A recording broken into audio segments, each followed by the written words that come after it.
नमस्कार भाई और बहनों, एक बार फिर से आपकी ही गुजारिश पर आपके अपने मिश्रा जी फिर से हाजिर हैं एक ऐसी खबर लेकर जिसका सरोकार है सीधा आपसे। जी हाँ, जिसका सरोकार है सीधा बाइक टैक्सी से। और आज की इस खबर के अंदर आप ये जानेंगे कि किस तरीके से एक बाइक टैक्सी राइडर को एक ऑटो वाले ने अपने साथ एक और ऑटो वाले को मिलाकर देह व्यापार का, जी हाँ, हनी ट्रैप का जाल बुनकर लूट लिया। पूरे 50,000 रुपये इस बाइक टैक्सी राइडर से लूटे गए। तो आज की इस शानदार जानदार और ऐसी कहानी जो सीधा रिलेट करती है आपसे, जानने के लिए वीडियो में बने रहिएगा। लेकिन उससे पहले हमें एक राइड उठाने दीजिए। तो आज की पहली राइड हम एक्सेप्ट कर चुके हैं दोस्तों, और सेक्टर 62 जाएगा ये कस्टमर, और पास में से ही एक्सेप्ट हुई है। तो चलिए फटाफट इस कस्टमर को पिक करते हैं और ड्रॉप करते हैं, और शुरुआत करते हैं अपनी उस कहानी की जिसमें ऑटो ड्राइवर ने बाइक टैक्सी राइडर को लूटा। और दोस्तों इसी के साथ पहली राइड हो गई है हमारी कंप्लीट। ऑनलाइन पेमेंट थी। तो चलिए अब हम खड़े हैं सेक्टर 62 में, और बस हाईवे के उधर पार करेंगे तो आ जाएगा इंदिरापुरम। तो चलिए चलते हैं इंदिरापुरम और देखते हैं वहाँ से कहाँ की राइड मिलेगी।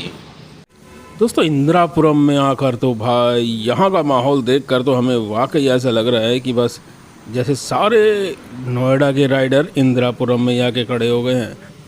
दोस्तों हम पहुंच चुके हैं सेक्टर 127। जी हाँ, आज है 5 फरवरी और आज दिल्ली में इलेक्शन है, जिसकी वजह से काम ही नहीं है। बहुत इंतज़ार के बाद सेकंड राइड हमें आई और 221 रुपये की अभी तक हो चुकी है कमाई। अब किसी शांत जगह पर चलते हैं और कहानी की शुरुआत करते हैं। तो दोस्तों शांत जगह जाने से पहले हमने सोचा कि क्यों ना अमेठी यूनिवर्सिटी से कोई राइड ले लें। तो यहाँ पर भी हालत बड़ी ही ख़राब है। ये देखिए उधर राइडर इधर राइडर, और ये हमारे सामने भी भाई राइडर ही राइडर। राइड मिलेगी या नहीं मिलेगी, एक काम करते हैं थोड़ा सा और इंतज़ार कर लेते हैं, शायद अपने नसीब में कोई राइड है। दोस्तों चाहे बहुत अच्छा रेट मिल रहा हो उसके बावजूद आप जानते हैं कि मैं दिल्ली की राइड नहीं लेता हूँ, लेकिन आज इलेक्शन की वजह से काम ही नहीं है तो मजबूरी में मुझे दिल्ली की एक राइड एक्सेप्ट करनी पड़ी अमेठी यूनिवर्सिटी से। हालांकि नोएडा से ज़्यादा दूर नहीं है, 1 किलोमीटर ही है, लेकिन हाँ इस राइड को एंड हमने करा है वसुंधरा इनक्लेव में। तो चलिए अब वापस चल पड़ते हैं नोएडा के अंदर। तो लीजिए दोस्तों हम पहुंच चुके हैं घर पर। अब आप ये सोच रहे होंगे कि मिश्रा जी अभी तो आप दिल्ली में थे, सीधा घर पे कैसे पहुंच गए। तो दोस्तों हुआ क्या कि जब हम वहाँ दिल्ली में खड़े थे तो हमने सोचा क्यों ना ओला की होम लोकेशन सर्विस का इस्तेमाल किया जाए, और हमने भाई सीधा अपने एक मूर्ति की लोकेशन लगा दी। और देखते क्या हैं, 5 मिनट बाद ही ओला हमसे बोलता है, मिश्रा जी हमारे एक कस्टमर को ज़रा गॉड सिटी तो छोड़ दीजिए।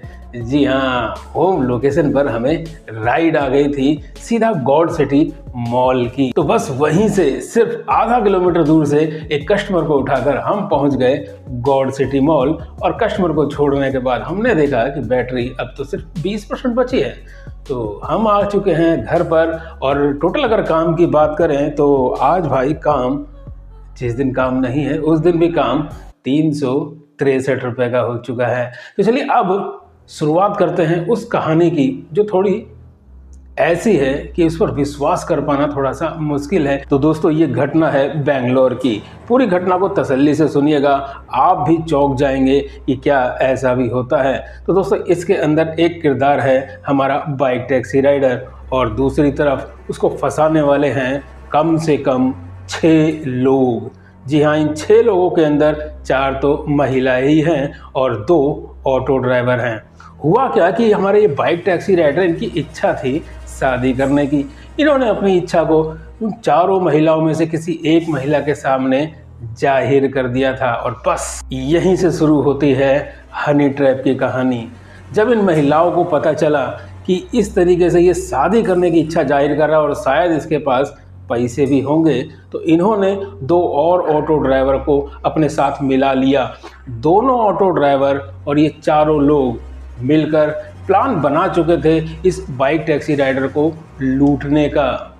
तो इनमें से एक महिला ने इस बाइक टैक्सी राइडर को संपर्क किया और बताया कि एक लड़की मिल गई है जो तुमसे शादी करने के लिए राजी है। एक काम करो, तुम हमारे घर पर आ जाओ, हम तुम्हें उससे मिलवा देते हैं। हमारा बाइक टैक्सी राइडर हमारी इस कहानी का किरदार बहुत खुश हो गया।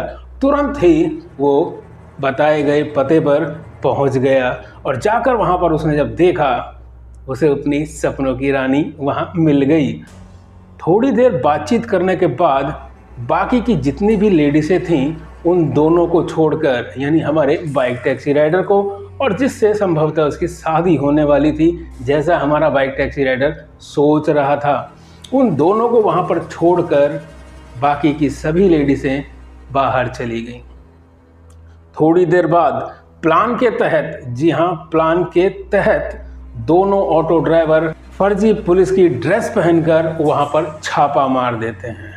जी हाँ, वहां पर छापा मार दिया जाता है और बाइक टैक्सी राइडर को कुछ इस तरीके से दिखाया जाता है कि वो इस घर के अंदर देह व्यापार का धंधा चला रहा है और वो जो लेडीज़ बैठी हुई है, वो जो उसकी सपनों की रानी है, उससे वो ये देह व्यापार का काम करवा रहा है। बाइक टैक्सी राइडर पूरे तरीके से घबरा जाता है, उसकी समझ में नहीं आता कि ये क्या हो गया है। मैं तो यहाँ लड़की देखने के लिए आया था, लेकिन मुझ पर ये इल्ज़ाम, और ऐसा इल्ज़ाम कि अगर समाज में पता चले तो मेरी थू-थू हो जाएगी। बाइक टैक्सी राइडर पूरी तरह घबरा गया। उसकी इसी घबराहट का फ़ायदा इन सब लोगों ने उठाया और उससे इस केस को रफा दफा करने के लिए पैसों की डिमांड कर दी। अब बाइक टैक्सी राइडर क्या करें, वो चारों तरफ से घिर चुका था। उसके सामने पुलिस खड़ी थी, हालांकि वो पुलिस नकली थी। वो दोनों ऑटो ड्राइवर थे जो पुलिस के भेष में उसको ठग रहे थे, लेकिन उसकी नज़र में तो वो पुलिस असली ही थी। लास्ट में हार थक के केस को रफा दफा करने के लिए हमारे बाइक टैक्सी राइडर यानी कि इस कहानी के किरदार ने तकरीबन 50,000 रुपये उनको दे दिए। फिर जाकर कहीं उनकी जान छूटी। लेकिन इस पूरी घटना का जिक्र जब उन्होंने वहाँ से जाने के बाद अपने किसी दोस्त के साथ किया, तो दोस्त ने उसको समझाया कि ऐसा तो नहीं कहीं तेरे साथ कोई फ्रॉड हुआ है।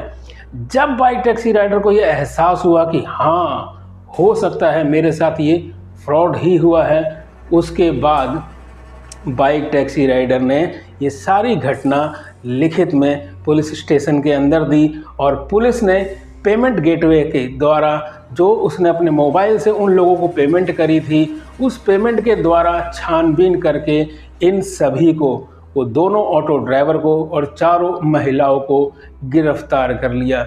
अभी छानबीन और भी जारी है। बाकी इस कहानी से हम ये कहना चाहते हैं कि कुछ समझ में आया आपके? क्या कहना चाहेंगे इस कहानी को सुनने के बाद?